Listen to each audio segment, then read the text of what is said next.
taka rybka w piąteczek, to jest to. Idealne rozpoczęcie weekendu. Wypuszczamy do wody. Siema, kochani, z tej strony witam serdecznie na moim kanale. Już kiedyś zapowiadałem, że myślę nad zrobieniem kilku krótkich filmów z podstaw wędkarstwa ultralight, a jako że przez parę dni jestem wyłączony właśnie z wędkowania z powodu bólu pleców, więc pomyślałem, że to będzie idealny czas, żeby właśnie nagrać coś takiego dla Was. Tutaj w kwestii wprowadzenia parę rzeczy. Po pierwsze, mam w domu kota i ten kot w najmniej odpowiednim momencie pewnie będzie wchodził w kadr. Także to po pierwsze. Druga sprawa. Wszystko co powiem opieram na własnym doświadczeniu, na tym co kupiłem, na tym co użytkowałem, co przeczytałem w internecie i wiedzy, którą zdobyłem nad wodą. Nie każdy się z tym musi zgodzić, każdy ma inne upodobania, zwłaszcza jeśli chodzi o sprzęt.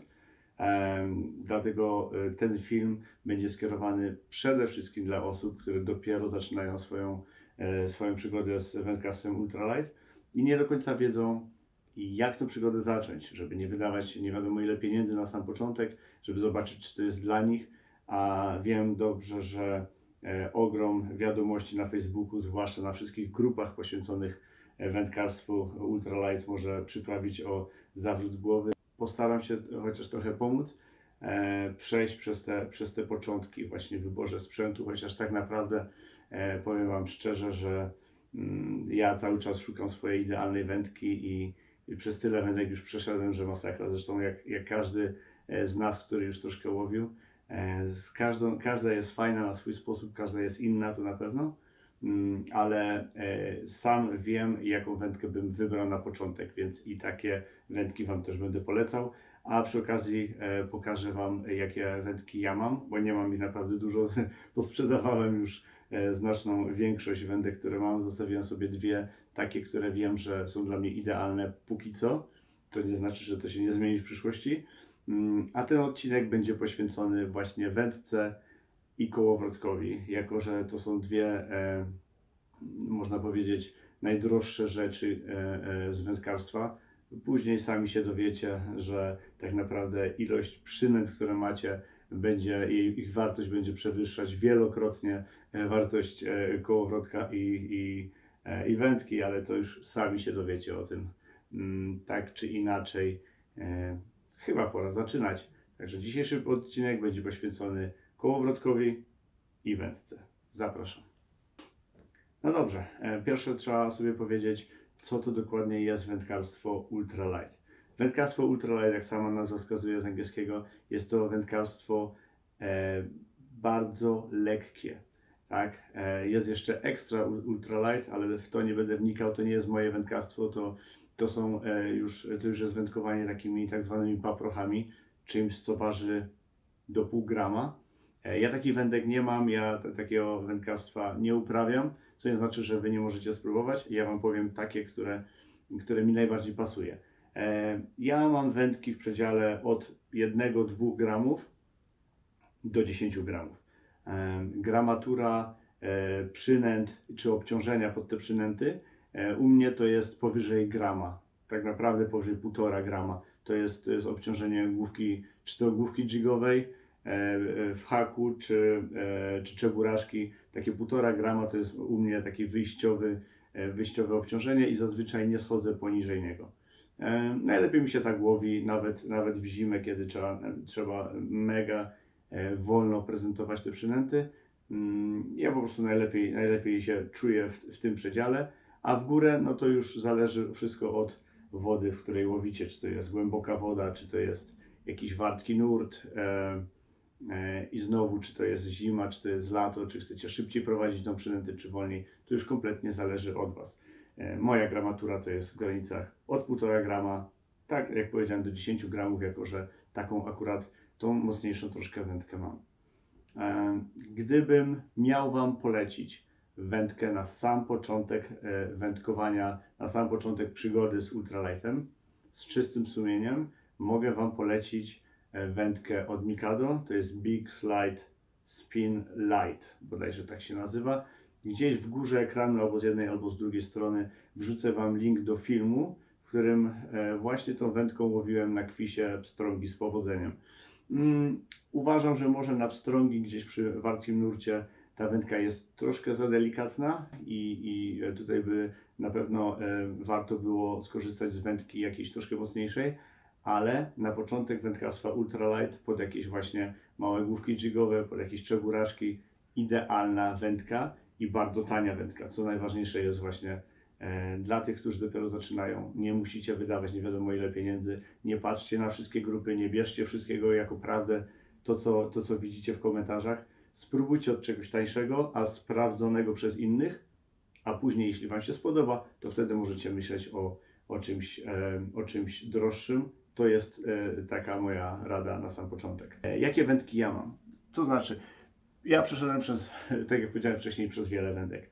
Zacząłem właśnie od Big Slide'a z Mikado, mega fajna wędeczka. Później miałem z Dam Microflex, też bardzo fajna wędeczka, troszkę ciut mocniejsza niż Big Slide. Miałem wędkę z Berkeleya, Urban, Finesse Lure, to była bodajże wędka do 8 gramów. Też była ok, ale też znowu była mocniejsza niż dwie pozostałe. Czuć było, że blank był po prostu sztywniejszy. I część z Was może wie, że przez ostatni sezon testowałem sprzęt Mistrala.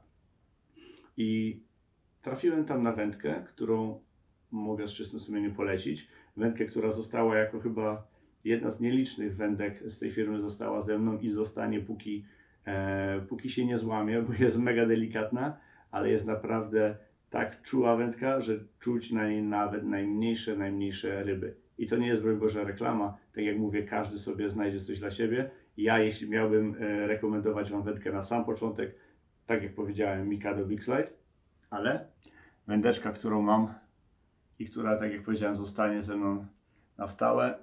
Jeszcze zrobię Wam przybliżenie. To jest właśnie ta wędka od Mistrala.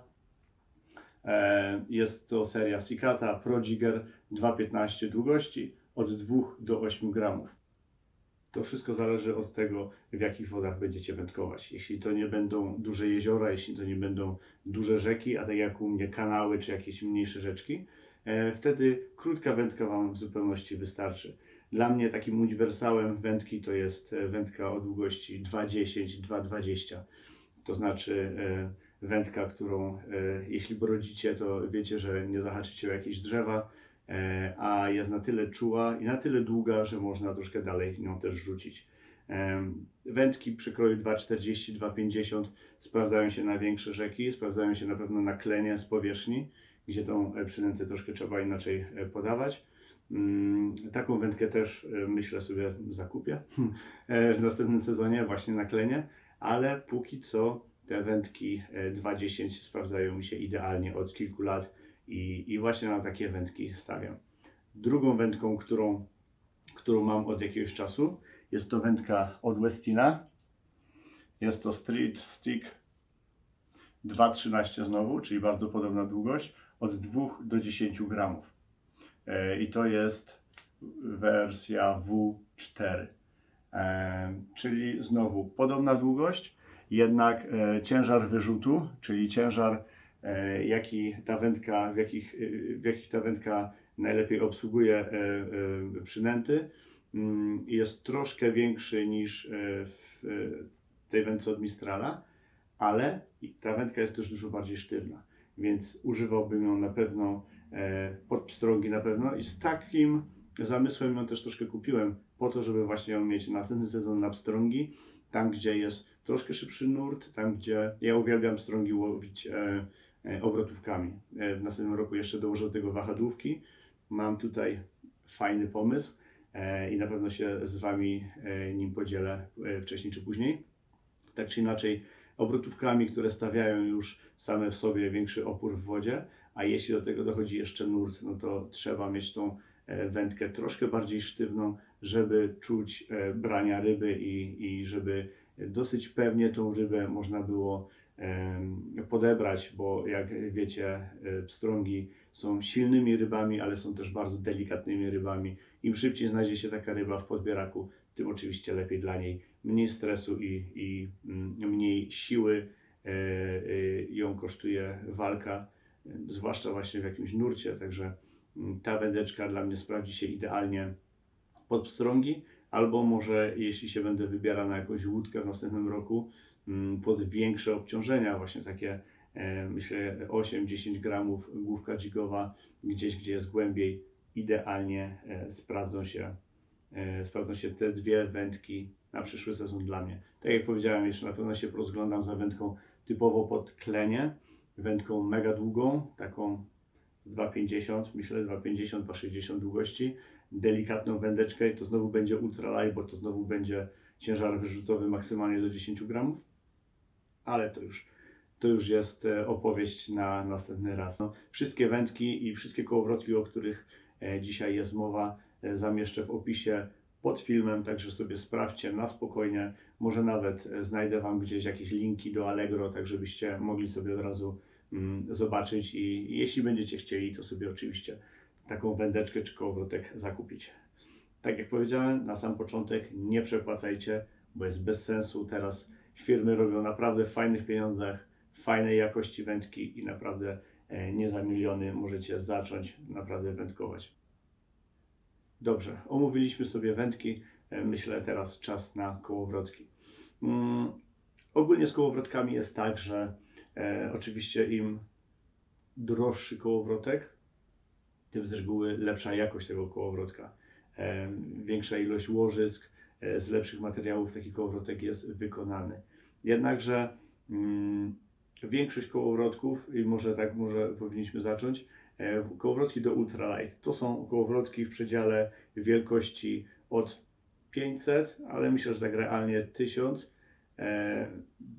do 2-2,5 tysiąca. To jest wielkość kołowrotka. Ja używam ogólnie kołowrotków wielkości 2000, takie są dla mnie najlepsze i to jeśli łowię w kanałach, przepraszam, i czy łowię na jakichś mniejszych lub większych rzekach, to jest taki uniwersal dla mnie. Pokażę Wam dwa kołowrotki, które ja mam, które ja używam i znowu dam Wam rekomendację kołowrotka, który jeśli chcecie sobie kupić dobrej jakości kołowrotek na początek przygody z ultralightem, to właśnie dam Wam taką propozycję, możecie sobie popatrzeć, poszukać informacji o tym kołowrotku, ale mi się sprawdził przez prawie 2 sezony i myślę, że to jest, sprawdziłby mi się dłużej pewnie niż przez 2 sezony, no ale przez swoją głupotę powiedzmy, że go zniszczyłem. Także dwa kołowrotki, które ja mam. Jako że już powiedziałem wcześniej, byłem testerem Mistrala, mam jeszcze od nich kołowrotek rozmiaru 2000. Jest to kołowrotek Sikata Prestige. Fajny kołowrotek, fajny design, czysto chodzi, jeżeli go mam bodajże koniec drugiego sezonu, nic się z nim kompletnie nie dzieje. Był ze mną i na dużych kleniach i miałem parę dużych szczupaków podczas łowienia okoni, także cenowo nie wiem jak to wychodzi, oczywiście wrzucę Wam linka, także sobie popatrzycie. Także taki fajny kołowroteczek na początek przygody z ultralightem, jeśli chcielibyście na przykład sobie go spasować z wędką taką od Mistrala, macie fajny komplecik. Kołowrotek, który niedawno kupiłem i z którego się mega cieszę, jest to Shimano Vanford 2000 i tutaj ciekawostka, o ile oba są wielkości 2000, popatrzcie o ile ten jest mniejszy. Akurat wersja ta 2000 to jest całość z kołowrotka 1000, czyli dużo mniejszego, a szpula jest z kołowrotka właśnie z 2000. To jest większa, szersza szpula, a cały jakby tułów tego kołowrotka jest z wersji mniejszej. Tak? Czyli widzicie, że jest dużo mniejsza. Ja go sobie właśnie paruję z Mistralem, jako że to jest dużo delikatniejsza wędeczka. No i oba, i kołowrotek i wędka ważą tak mało, że nie czuć w ogóle tego ciężaru nawet przez cały dzień dłubania po kanale za okoniami. A teraz moja rekomendacja, jeśli chodzi o kołowrotek na sam początek. Uważam, że powinniście przemyśleć zakup Daiwy Ninja. Dave'a Ninja, to jest tam rozmiar bodajże od 1,5 do 2,5 tysiąca. Jeśli znajdziecie taki 2,5 tysiąca, kupcie, na pewno nie będziecie żałować. Myślę, że w Polsce cena takiego kołowrotka może być w granicach 200 zł. Nawet jeśli będzie troszkę droższy, na pewno gdzieś w promocji po świętach znajdziecie go taniej. Dla mnie ten kołowrotek sprawdził się mega. Fakt, że o niego nie dbałem, no i tak po drugim sezonie już się musiałem z nim pożegnać, ale jeśli będziecie uważać na sprzęt, to na pewno nie jeden sezon Wam posłuży. Piękna maślana praca, dobrze wykonany, cichy, no i oczywiście cena jest taka, że grzech byłoby go nie kupić, także taki zestawik na sam początek, tak jak już powiedziałem wcześniej, Mikado Big Slide Light Spin i ten kołowrotek z Daiwy. Nic więcej Wam na pewno nie potrzeba. Omówiliśmy sobie te dwie rzeczy, omówiliśmy sobie wędki, omówiliśmy sobie kołowrotki. Myślę, że na tyle, na ile potrzebowaliście informacji na sam początek, to Wam pomogłem, mam nadzieję. Następnym razem omówimy sobie, myślę, plecionki i fluorokarbon jako przypon i przypony wolframowe pod okonie. Bo myślę, że wtedy już będziemy mieć taką jakby całość, taki mały zestaw na ultralight gotowy. Wtedy nie pozostaje Wam nic innego, jak poszukać sobie jakichś fajnych produktów, kupić, no i oczywiście jak najszybciej ruszyć nad wodę, bo o to nam wszystkim chodzi. Jeśli macie jakieś pytania, jeśli macie jakieś sugestie, co w następnym filmie miałoby się zawrzeć, dajcie mi znać, na pewno to przemyślę, na pewno to dodam, bo przede wszystkim robię ten film dla Was i chcę tym wszystkim, którzy dopiero zaczynają swoją przygodę, żeby jak najszybciej w to weszli, a jak już wejdziecie, to nigdy z tego nie wyjdziecie. Pamiętajcie, że to jest bardzo ważny krok tylko w jedną stronę. Jeśli podobał Wam się film, to proszę zostawcie łapkę w górę, zasubskrybujcie kanał ci, którzy jeszcze tego nie zrobili, a ja z Wami spotkam się już niebawem w następnym filmie. Trzymajcie się, połamania, hej!